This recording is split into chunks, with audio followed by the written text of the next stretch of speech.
perspective, and her hair feels pretty solid. Bye, Lisa.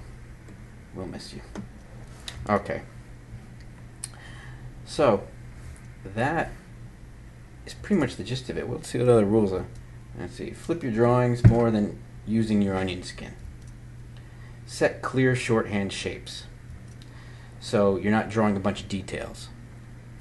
So like I was saying before, if you were concentrating on the faces, then you'd be sitting there driving yourself crazy trying to in between an eye and then a nose and then a mouth and all the stuff all at the same time.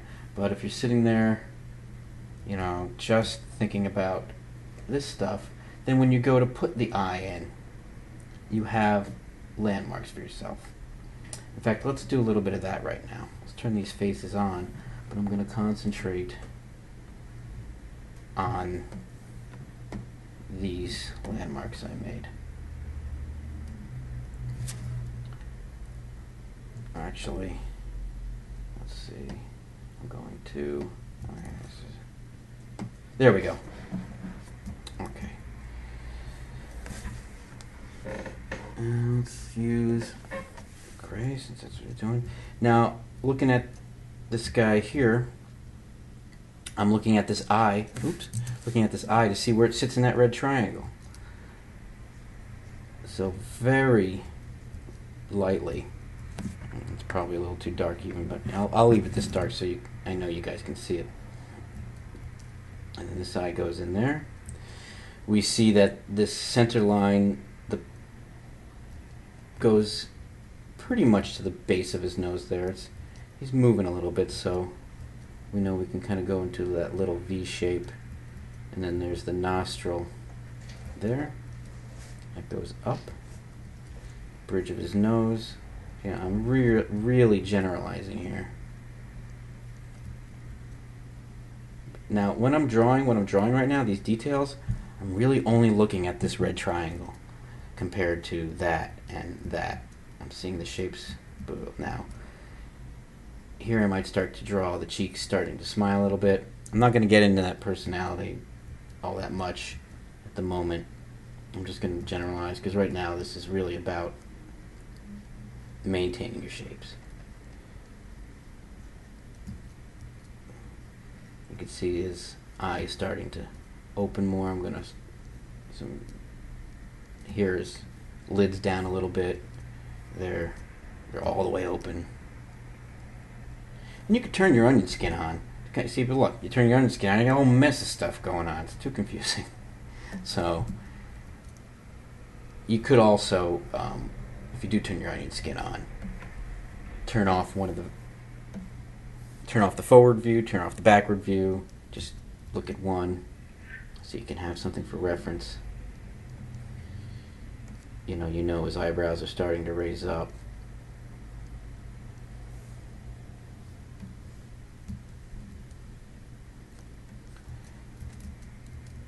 There you go. Again, I'm generalizing a lot here.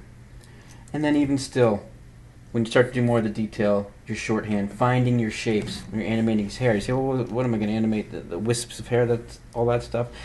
Wisps of hair, secondary animation, that comes later for the most part. If you're really good, you could maybe wing it. But if you're just starting out, you're figuring stuff out to do, give yourself some shapes. It's not showing up very well, that color. Find the shapes in the hair.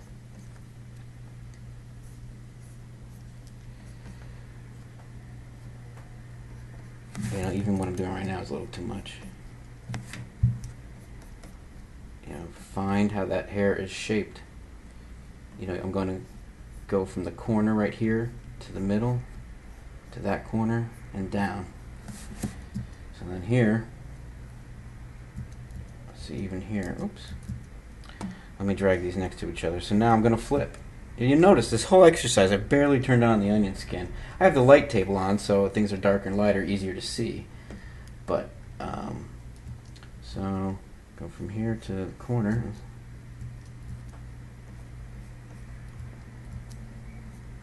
Up to that point, and I'm just looking at this shape. All I'm looking at is this shape while it moves. all I'm looking at the moment. My peripheral vision is looking at the rest of it. And I see this little point here goes a little past that circle. You know, this line coming down bisects that line, the wisp of hair a little bit. It doesn't have to be exact, especially with hair, because it's not stone, it's not plastic, it moves. And you can see here, like, this hair is a little bit bigger, I think. Like if I was to flip back and forth, again, it's all about the flipping. Your eye will see it. If you flip fast enough and you're looking in the right spot. You look at this distance here, this distance right here, compared to this distance here, 2, 3, 4 little dots, whereas this one's only about 3 high. So I'm going to lower it a little bit. This is just a guide. Once you have this structure down, and you put your other piece of paper, your other layer down on top of it, then you start playing around. And as you get better and better, you don't even need it. Your eye will just see the shapes. And then now, let's get back to our middle drawing. Oops. There we go. We'll get back to our middle drawing here. Excuse me. Let's see if we can emulate what I just did. So it's a little to the left of the center point. Goes up that way. Now I'm just being real loose and scribbly. I'm going to tie it down in a minute. I'm using my eye. Now I'm looking at this vertical line. I'm looking how it moves. I'm looking at this horizontal line. I'm seeing this vertical line needs to come back a little more. Like that. This goes back. This goes down. And this comes down like that. It's getting a little too big, so I'm going to bring it down. It helps to make noises. Alrighty.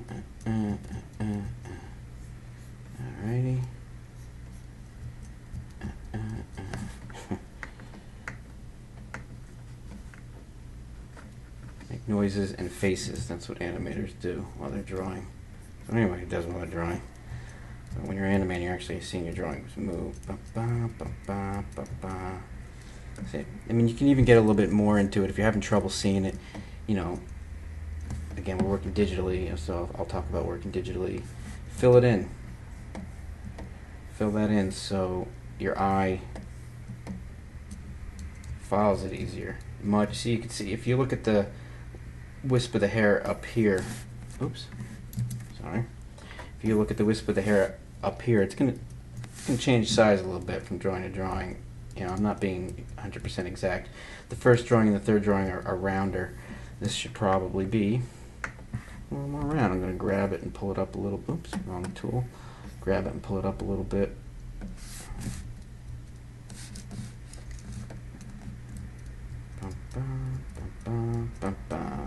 I see in here, this bit in here is a little larger on this drawing than it is here and here, but that's the gist of it. That's the way you keep your shapes consistent. You get your keys down.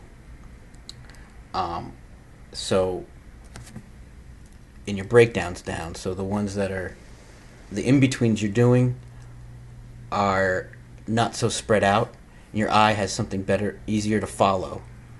Now,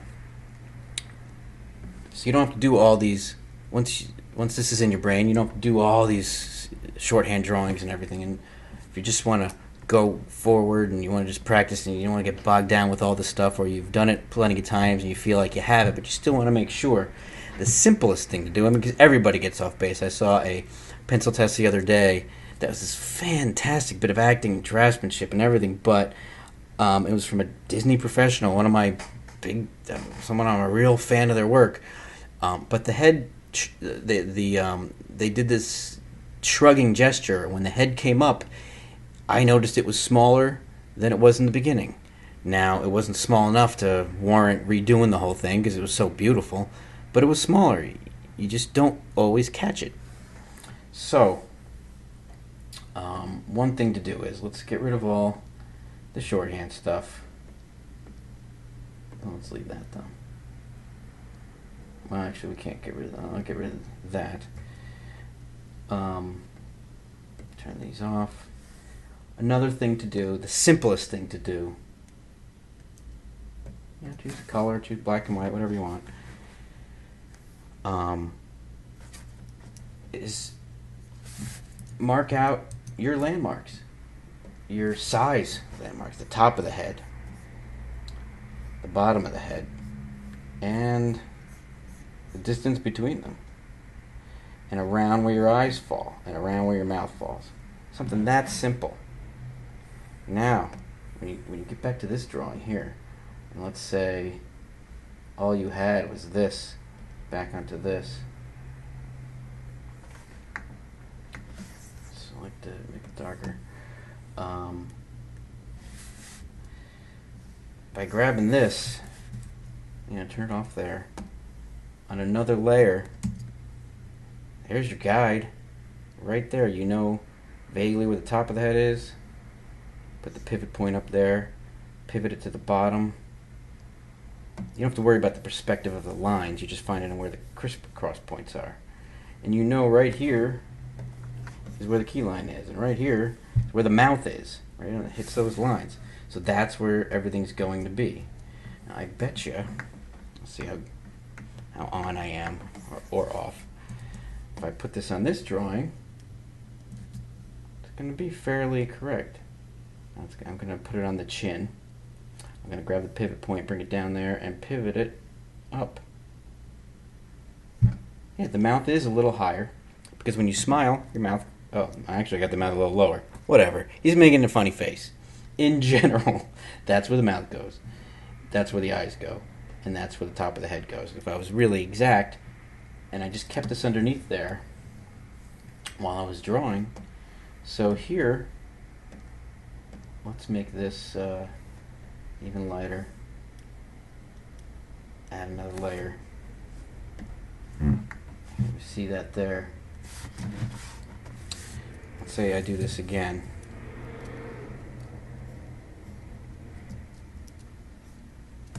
I'm going to use the actual gray that I usually use. Now my pen is lagging a little bit because using the recording movie on here while I'm drawing with this software is using a lot of memory. So if you see the line go a little straighter than a normal brush stroke, that's probably why. But if I was to, suss this guy out, just in betweening him straightforward, the main shape is not going to get any bigger if I follow this little guide that I did. And you just keep breaking that down, the closer the in-betweens. That's why they're called breakdowns. There's keys, the main poses, breakdowns, the secondary main poses, and then you got your in-betweens. You can always keep making more and more breakdowns. It's really good not to make your breakdowns or even make your breakdowns directly in the center. It's always good to favor one side or the other depending on the action. That's up to you when you understand what spacing and timing is. And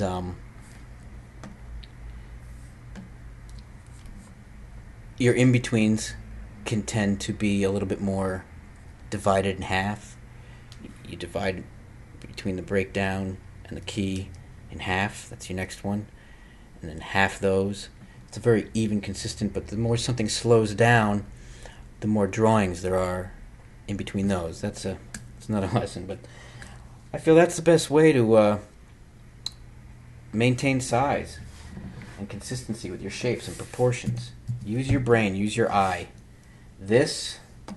All this craziness, it's too much to look at.